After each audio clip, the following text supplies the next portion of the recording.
Hey everybody, this is a quick video in case you have an Electrolux IQ-Touch dryer and you're getting an E66 error on the display and you're wondering what this error is and what do you need to do to get rid of it.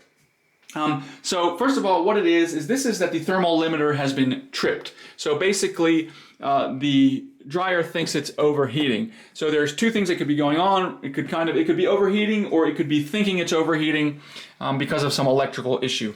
So the first thing to do is just to make sure that very simply all your lint screens are clean and there's no obstruction to where the hot air is being exhausted, because the dryer creates heat and it has to exhaust that heat out, otherwise it will end up overheating and tripping the limiter. Now another thing, if that's not it, is to actually check the limiter itself and make sure all the wiring going to it looks good. There's nothing disconnected, frayed, damaged, loose, anything like that. And beyond that, if it's none of those things, the next thing that you would do would just be to replace the limiter.